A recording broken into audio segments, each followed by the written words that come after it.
तो guys and welcome to Skynomics Academy. और आज हम लोग सीबीएसई का जो फर्स्ट चैप्टर पढ़ रहे थे उसका लास्ट पार्ट होने वाला है, जो पार्ट नंबर 3। हमने nature and significance of management में दो पार्ट में क्या क्या डिस्कस करे भाई। पहले पार्ट में हमने क्या डिस्कस करे थे भाई? पहले पार्ट में हमने क्या डिस्कस करा था? हमने बताओ, हमने नेचर और लेवल्स। अच्छा, नेचर तो हमने तो डिस्कस करा ही था। दूसरा क्या डिस्कस करा था? ऑब्जेक्टिव, ऑब्जेक्टिव ऑफ मैनेजमेंट, जिसमें पर्सनल ऑब्जेक्टिव, सोशल ऑब्जेक्टिव और ऑर्गेनाइजेशनल ऑब्जेक्टिव था। उसके बाद हमने सेकंड वाले पार्ट में लेवल के बारे में डिस्कस करा कि लेवल ऑफ मैनेजमेंट किस तरीके से काम करता है। ठीक है, तो ये सब सारा कंप्लीट होने के बाद आज हम लोग उस पड़ाव पर आ गए कि आज हम लोग इस चैप्टर को खत्म कर सकते हैं। और आज हम लोग डिस्कस ये करेंगे कि प्लानिंग के कितने फंक्शन होते हैं और साथ ही साथ कोऑर्डिनेशन, जो कि बहुत इंपॉर्टेंट पार्ट है। कोऑर्डिनेशन की, अगर कोऑर्डिनेशन का मतलब क्या होता है? सब साथ में मिलजुल कर कोई भी काम को किस तरीके से किया जाए, ये बहुत इंपॉर्टेंट है। और इसमें अगर देखा जाए तो सबसे पहले हम लोग देखते हैं कि हमारा पेज क्या है भाई, हमारा स्लाइड क्या है। तो सबसे पहला स्लाइड अगर देखने को मिल रहा है तो क्या? Functions of management. तो रिगार्डलेस द साइज, चाहे बिजनेस कितना भी बड़ा क्यों ना हो, चाहे बिजनेस का नेचर किस तरीके का है, कोई भी फर्क नहीं पड़ता है, लेकिन उसमें मैनेजमेंट होना बहुत जरूरी है। और मैनेजमेंट में जो है उसमें 5 फंक्शंस होते हैं। मैनेजमेंट कितने? 5 functions of management: planning, organising, staffing, directing, controlling, post DC. उसमें सबसे पहले प्लानिंग किया जाता है। Planning function determine in advance. Advance में हम लोग ये सोचते हैं ना कि आने वाले समय में हम अपने बिजनेस को किस तरीके से आगे बढ़ा सकते हैं, तो प्लान बनाते हैं। कोई दिक्कत नहीं है, उसमें प्लान बना के चलते हैं। When it is to be done, क्या करना है, कब करना है और कैसे करना है, और उसे करने के लिए जो है कितने लोगों की जरूरत पड़ेगी। उन सब सारी चीजों का जो प्लान है वो हम लोग प्लानिंग के दौरान जो है वो करते हैं, जो कि मैनेजमेंट का एक पार्ट है। दूसरा ऑर्गेनाइजिंग करते हैं। ऑर्गेनाइजिंग में हम लोग ड्यूटीज को क्या करते हैं? असाइन करते हैं कि कौन बंदा या कैसा बंदा कौन सा ड्यूटी करेगा। ठीक है, ग्रुप करते हैं टास्क को और स्टैब्लिश करते हैं अथॉरिटी, और एलोकेट करते हैं रिसोर्सेस, जो कि स्पेसिफिक प्लान को आगे बढ़ाकर ले चलेगा। मतलब एक्चुअल में अगर देखा जाए तो प्लान जो है वर्क मोड में कहां से आता है? ऑर्गेनाइजिंग से। वर्क मोड में मतलब एक्शन मोड में। वो प्लान जो हमने बनाया है वो उसका पहला एक्शन आपको ऑर्गेनाइजिंग देखने को मिलेगा। ठीक है, जिसको हम लोग डिटेल में पढ़ेंगे आगे चलकर। तीसरा है स्टाफिंग। स्टाफिंग में simply means finding the right people for the right job. ये करना मैनेजमेंट का काम है।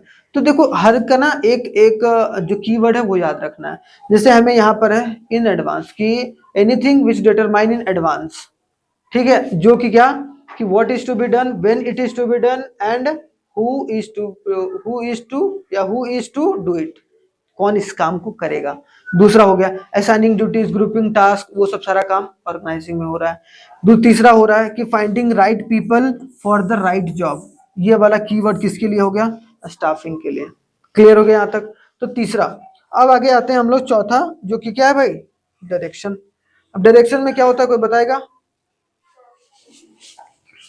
जैसे मान लो ये ऑफिसर क्या देता है? डायरेक्शन दे रहा है कि भाई तुम इधर जाओ, तुम उधर जाओ। मतलब जो मैनेजर्स रहते हैं कंपनी में, वो क्या करके चलते हैं? वो डायरेक्शन प्रोवाइड करते हैं। क्या प्रोवाइड करके चलते हैं? डायरेक्शन। और डायरेक्शन का तुम हंस कह रहे भाई। और डायरेक्शन का मतलब क्या होता है भाई?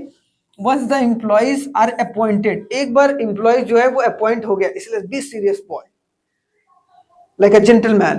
ठीक है, तो देखो एक बार जब अपॉइंट हो जाता है स्टाफिंग के तहत, उसके बाद उसको इंस्ट्रक्ट किया जाता है कि भाई जो गेट द वर्क डन, किस तरीके से वो अपना काम करे। Managers act as a leader, और मैनेजर्स जो डायरेक्शन के तहत क्या करता है? लीडर के रूप में काम करता है।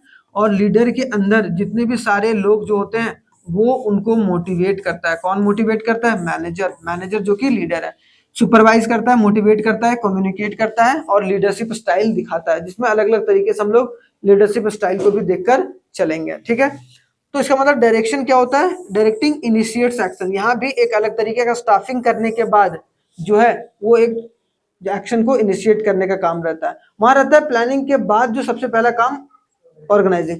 लेकिन यहाँ पर जब स्टाफिंग करने के बाद जो एक्चुअल में काम करना ग्राउंड लेवल पर होता है, वो आपको कहाँ देखने को मिलेगा? डायरेक्टिंग के थ्रू। कंट्रोलिंग, कंट्रोलिंग मतलब function refers all the performance. Controlling में दो काम करते हैं। एक तो हमने जो प्लान सोच रखा है, ठीक है, प्लान हमने सोच रखा था भाई कि हमारी कंपनी 5% से बढ़ेगी, ठीक है, लेकिन एक्चुअल में हमारी कंपनी 2% से बढ़ी। तो हम लोग ये देखेंगे कंट्रोलिंग में कि कहाँ हम लोगों का जो है वो जो है लैक हो रहा है, कहाँ हमने एक तरीके से उतना अच्छे तरीके से रोल, हाँ, कंपेयर।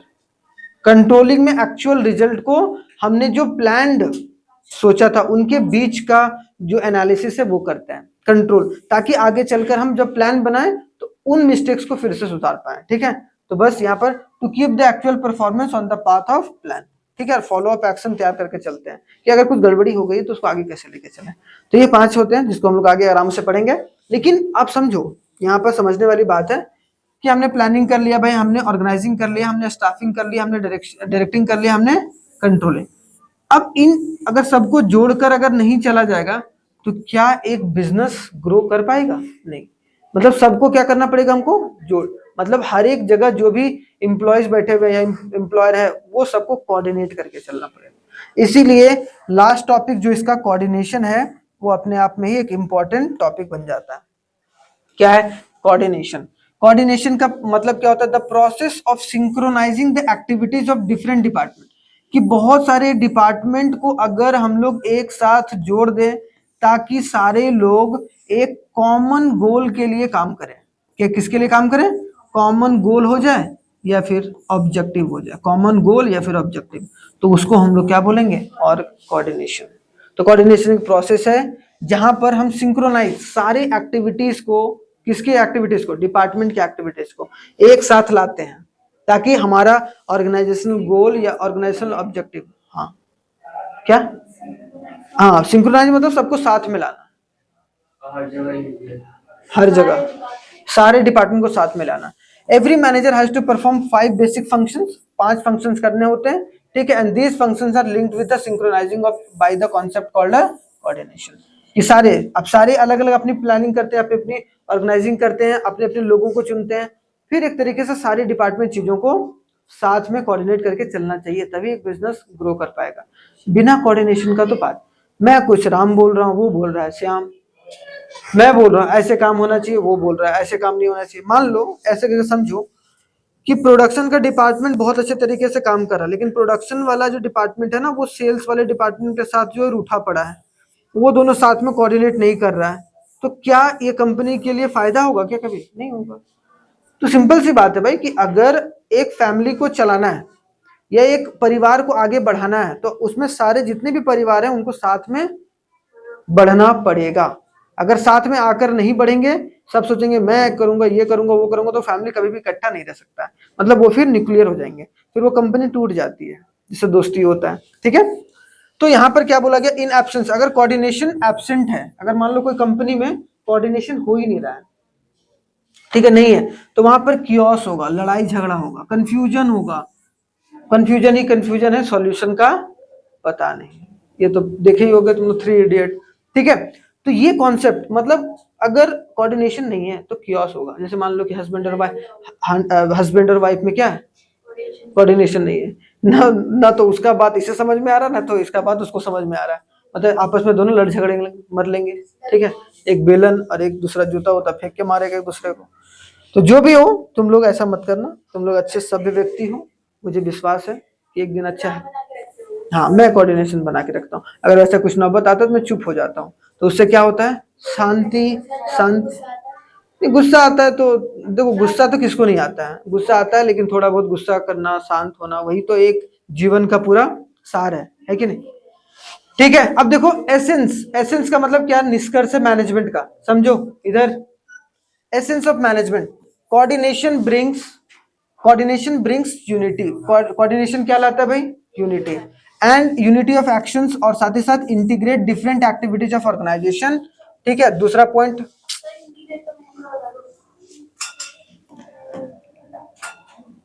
इंटीग्रेट मतलब सबको साथ में लाना, इंटीग्रेशन, इंटीग्रेट मतलब सबको साथ में लाना ताकि काम सही तरीके से और आसानी तरीके से हो पाए। सिंक्रोनाइज का मतलब होता है सिंक में लाना, एक ही जैसा, मतलब जो हम बोल रहे हैं वही काम कर रहे हो भाई, ताकि सारी चीजें जो है एक पाथ पर चले, बस थोड़ा सा डिफरेंस है। इंटीग्रेशन भी लिख सकते हो, कोई दिक्कत नहीं, सिंक्रोनाइजेशन भी लिख, हाँ कर सकते हो, कर, हाँ हाँ, मतलब एक पार्ट है, मतलब कोऑर्डिनेशन को एक्सप्लेन करने का पार्ट है और कुछ नहीं। सिंक्रोनाइजेशन या इंटीग्रेशन ऑफ वर्क, हाँ आराम से, कोई दिक्कत नहीं, वो बिजनेस में इस्तेमाल होता है। अब यहाँ देखो सबसे पहले क्या है भाई, कि coordination is needed to perform all the functions of management. मतलब the process of coordination begins with planning, planning से स्टार्ट होता है। कौन करता है, top level, based on the plans of organisation structure, कि उस बिजनेस का स्ट्रक्चर कैसा है उस पर बेस्ड होता है कोऑर्डिनेशन। अगर छोटा है तो मतलब लोअर लेवल तक जो है वो चीजें निकल के जाएंगे, ठीक है। Staff is recruited, selected and trained, फिर स्टाफ को सेलेक्ट किया जाता है, रिक्रूट किया जाता है। उसके बाद to ensure the right execution of plan, plan का सही एग्जीक्यूशन मतलब डायरेक्शन अच्छा से दिया जाए। और लास्ट में कंट्रोलिंग, मतलब क्या, ये पांचों फंक्शन है, planning, organising, staffing, directing, controlling. इन सारे को सिंक्रोनाइज या इंटीग्रेट करके कौन चलता है, कोऑर्डिनेशन। देखो यहाँ पर process of coordination begins with planning. दूसरा कौन सा, ऑर्गेनाइजेशन स्ट्रक्चर, मतलब वो बिजनेस किस तरीके से ऑर्गेनाइज करना चाह रहा है, ठीक है। दूसरा है कि सिलेक्शन, मतलब ये सब स्टाफिंग का पार्ट आ गया। फिर आपको डायरेक्टिंग का पार्ट आ गया ना, क्या डायरेक्शन देना है। उसके बाद आपको क्या देखने को मिल रहा है, कंट्रोलिंग। तो इन सबको, सारे फंक्शंस ऑफ मैनेजमेंट को जो साथ में लाने का काम कोऑर्डिनेशन का रहता है। कोऑर्डिनेट अगर नहीं करके चलोगे तो दिक्कत परेशानी बहुत सारी है, ठीक है, क्योस होगा, कंफ्यूजन होगा। अब देखो थोड़ा सा आगे, सबसे दूसरा काम क्या, coordination is required at all levels. अब क्या सिर्फ कोऑर्डिनेशन जो लोअर लेवल पर ही बनाना पड़ेगा क्या, नहीं ना, अपर लेवल पर भी। अपर लेवल में मान लो कि डायरेक्टर है, सीईओ है, सीएफओ है, बहुत सारे ऊपर के मैनेजमेंट के लोग भी होते हैं। अगर वो भी आपस में उनके बात ना बने तो प्लान अच्छे से बनेगा ही नहीं। अच्छे से प्लान बनेगा नहीं तो इंप्लीमेंट कैसे होगा। क्लियर है भाई गोल। इसका मतलब सबसे पहले टॉप लेवल हो गया, top level requires to coordinate and to integrate all the activities of the organisation. Coordination is required at a middle level, ताकि वो एक्टिविटीज को क्या कर पाए, बैलेंस कर पाए। तीसरा जो है वो क्या है, लोअर लेवल, जो requires a coordination, coordination to integrate the activities of workers. ये वर्कर्स को साथ को लेकर चल रहे हैं, यहाँ पर जो है सारे डिपार्टमेंट को साथ में लेकर चल रहे हैं। यहाँ पर क्या है कि सारे लोगों को इंटीग्रेट कैसे करें ऊपर से नीचे। तो मतलब तीनों लेवल पर जो कोऑर्डिनेशन की जरूरत है।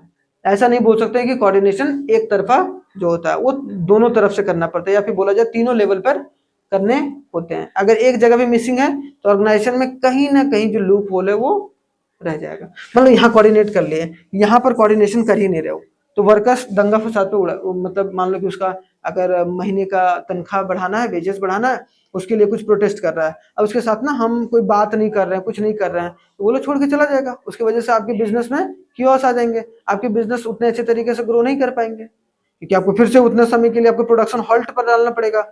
आपने डाल दिया, उसके बाद आपका प्रोडक्शन लेवल तो डाउन चला गया ना, आपने मार्केट के रिक्वायरमेंट को मीट नहीं करा।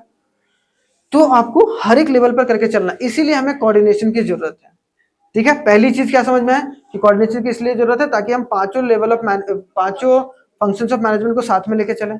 दूसरा, कोऑर्डिनेशन की क्यों जरूरत है, ताकि हम लोग ऑल लेवल ऑफ मैनेजमेंट को सही तरीके से कोऑर्डिनेट करके चले। तीसरा क्या, coordination must for a survival and success of organisation. अगर आप कोऑर्डिनेट करके नहीं चलोगे ना तो कभी भी आप लॉन्गर पीरियड ऑफ टाइम के लिए सर्वाइव नहीं करोगे। लॉन्ग टर्म के लिए सर्वाइव, आप एक दो महीने तो चला लोगे बिजनेस, 4 महीने मान लो खींच तान के आप 1 साल चला लिए, उसके बाद लेकिन आप बिजनेस को चला नहीं पाओगे। क्यों, क्योंकि भाई समय सीमा होता है ना, लोगों का बांध तो टूटेगा ना। आप दिमाग खराब करोगे कब तक करोगे, एक दिन तो वो लोग उल्टा रिटेलिएट करेगा, और रिटेलिएट करेगा तो चीजों को जो है वो एक तरीके से देखने को मिलेगा। तो समझ कर अगर चलना है तो कोऑर्डिनेशन जो है एक बिजनेस को जिंदा रखने के लिए, सर्वाइव करने के लिए, उसको सक्सेसफुल बनाने के लिए बहुत इंपॉर्टेंट है। क्लियर। तो ये हमें ये क्या बता रहा है कि क्यों जरूरी है कोऑर्डिनेशन। कोऑर्डिनेशन इसलिए जरूरी ताकि आपका बिजनेस सक्सेसफुल हो, आपका बिजनेस एक तरीके से सरवाइव कर पाए। सर्वाइवल यहाँ पर कंपटीशन से भी बोल सकते हो, ठीक है। अब इसका कंक्लूजन क्या, कि आखिर क्या बोले, what is the conclusion of the coordination. तो coordination therefore involve synchronisation of different actions, effort and to the various unit of organisation to ensure planned objective are achieved at minimum cost. हमने बताया कि coordination क्यों कर रहे हैं भाई, generally coordination इसीलिए कर रहे हैं ताकि सारे डिपार्टमेंट, ऑल डिपार्टमेंट सिंक्रोनाइज हो पाए, सारे डिपार्टमेंट क्या हो पाए, डिपार्टमेंट सिंक्रोनाइज हो पाए, और क्या एक कॉमन गोल को अचीव कर पाए, ठीक है, या ऑब्जेक्टिव को अचीव कर पाए। कब, मिनिमम कॉस्ट को लेकर, मतलब मिनिमम कॉस्ट मैक्सिमम आउटपुट। बस अगर ये नहीं होगा, मतलब ये 4 पॉइंट याद रखना है कि all department goals and objective, minimum cost, maximum output. यहाँ पर वही बात फिर से बोला गया कि अगर एब्सेंट होगा कोई कंपनी में तो there is a chaos and confusion. तो क्या देखने को मिलेगा यहाँ पर? कियोस और कंफ्यूजन देखने को मिलेगा, जो कि बहुत एक तरीके से घाटा साबित हो सकता है। किसके लिए? बिजनेस के लिए। अब देखो थोड़ा सा इंपॉर्टेंस और फीचर्स, क्या क्यों इंपॉर्टेंस है, क्या इंपॉर्टेंस है और इसका फीचर्स क्या है। फीचर्स में बस आपको याद रखना ऊपर वाला, बाकी तो एक इंटीग्रेटेड एफर्ट है भाई, हमने बार बार बता रखा है, आप लोग पढ़ सकते हो कि कोऑर्डिनेशन एक बंदे से नहीं होता है। मान लो कि मैं चाह रहा हूं कि सबको साथ में लेकर, मेरे चाहने से थोड़ा साथ में आते हैं, सारे लोग जब चाहेंगे तभी साथ में आ सकते हैं। कोऑर्डिनेशन एक बंदा का नहीं है, सारे बंदे जितने भी कंपनी में काम कर रहे हैं वो सब सारे साथ में आकर मिलकर काम करके चलना चाह रहे हैं, तभी कोऑर्डिनेशन होगा। मान लो टॉप लेवल मैनेजमेंट कोऑर्डिनेशन करके चलना चाह रहा है लेकिन मिडिल लेवल नहीं चलना चाह रहा है, तो नहीं चल पाएगा। फिर वहां के लोगों को चेंज करना पड़ेगा, जो कोऑर्डिनेट करके चलना चाह रहा है आपके साथ उन लोगों को लाइए, तभी आपका बिजनेस एक ट्रैक पर आ पाएगा। समझ रहे हो? तो सबसे पहली बात कि एक इंटीग्रेटेड ग्रुप एफर्ट है। दूसरा, इंश्योर्स यूनिटी ऑफ एफर्ट। यहाँ पर इसमें यह है कि ऐसा नहीं है कि सिर्फ साथ में आना है, साथ में अपना एक तरीके से यूनिटी भी दिखाना है और एफर्ट भी लगाना है, ताकि सब लोगों की एफर्ट से ये कंपनी जो है वो सही पाथ पर आगे बढ़ पाए। तो ये भी जरूरी है। ऐसा नहीं है कि अगर आप कॉन्फ्लिक्टिंग नेचर के रहोगे तो दिक्कत परेशानी हो सकता है, फिर यूनिटी नहीं आ पाएगा, दिक्कत होगा। तो वही बोलेगा different department because conflicting efforts may cause a damage to the organisation. अगर बात बात पर झगड़ते रहोगे अपने आपस में तो एक तरीके से चीजें कभी भी कंपनी के फेवर में नहीं जाएगी और वो एक तरीके से दिक्कत परेशानी कर सकता है। ठीक है, तो यहां पर हमें समझ में क्या आया? नेचर दो, नेचर बोलो या फीचर्स बोलो या कैरेक्टरिस्टिक्स बोल लो, सब एक ही है। ठीक है, कि एक इंटीग्रेटेड एफर्ट है भाई, एंश्योर यूनिटी, यूनिटी को साथ में एक यूनाइट करता है सारे लोगों को। आगे आओ, तीसरा क्या है? तीसरा है कंटिन्यूअस प्रोसेस, है ना। तीसरा क्या? कंटिन्यूअस परवेसिव इन नेचर है, मतलब इसको हर एक लेवल ऑफ मैनेजमेंट के लिए जरूरी है, मैंने पढ़ा रखा। फिर उसके बाद क्या है? Coordination is responsibility of all the manager. Main तो मैनेजर रहता है ना, मैनेजर अगर यूनाइट करके नहीं चलेगा, कोऑर्डिनेट करके नहीं चलेगा तो कोई भी वर्क सही से हो पाएगा? नहीं हो पाएगा। तो देख रहे हो कंटिन्यूअस प्रोसेस है। ठीक है, मतलब ऐसा नहीं कि एक दिन हम कोऑर्डिनेट करके चल गए दूसरे दिन नहीं करेंगे तो वैसा चल जाएगा ना, नहीं चलेगा। कोऑर्डिनेट परवेसिव इन नेचर है, मतलब हर एक डिपार्टमेंट पे इसकी जरूरत है। उसका coordination is responsibility of all the managers, और कोऑर्डिनेशन इज डेलिब्रेट फंक्शन, मतलब every manager tries to coordinate the activities of organisation to avoid confusion and chaos, वो मतलब chaos। अभी आप समझो कि एक मान लो कि सेल्स डिपार्टमेंट बहुत अच्छे तरीके से कोऑर्डिनेट करके चल रहा है, लेकिन मान लो कि एडवर्टाइजिंग टीम का जो डिपार्टमेंट है वो सही तरीके से कोऑर्डिनेट नहीं कर रहा है, तो क्या ये अच्छी बात है? तो इसका गुण ये है कि अगर आप कोऑर्डिनेट करके चलते हो तो कोऑर्डिनेशन एक डेलिब्रेट फंक्शन है कि सारे डिपार्टमेंट चले साथ में। फिर बोलेगा यार वो डिपार्टमेंट तो साथ में चल नहीं रहा है, हम लोग क्यों झूठ में दिमाग लगा रहे हैं, हम लोग मेहनत कर रहे हैं और वो लोग साथ में नहीं चल रहा, जिसकी वजह से बर्बाद कर दे रहे हैं, हमारा नाम खराब कर रहा है, हम क्यों अपना दिमाग लगाए यहाँ पर? तो उनमें भी अपने में यूनिटी टूट जाएगा। तो सबको करना है, इसीलिए एक डेलिब्रेट फंक्शन है, किसी एक का काम नहीं, सबका काम है। ठीक है, सबका साथ सबका विकास बहुत जरूरी है, मोदी जी के साथ चलना है। चल रहे हो तुम लोग? ठीक है, मोदी जी पसंद है तुम लोगों को? मोदी जी का काम करने का तरीका? हाँ ठीक है, पॉलिटिकल ओपिनियन नहीं है, अच्छी बात है। आप पॉलिटिकल ओपिनियन अगर रखना है तो B neutral, all the time neutral. Neutral रहना जरूरी, क्यों?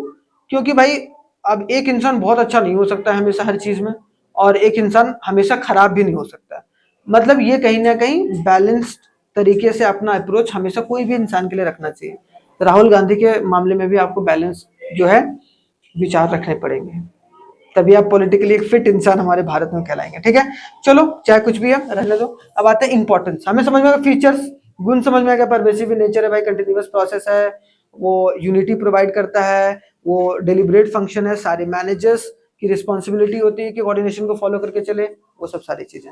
इंपॉर्टेंट क्यों, इतना महत्व क्यों दिया जाता है इसको? एक तो हमने पढ़ा कि रिक्वायरमेंट क्यों रिक्वायर होता है कोऑर्डिनेशन, यहाँ की महत्व क्यों है इतना।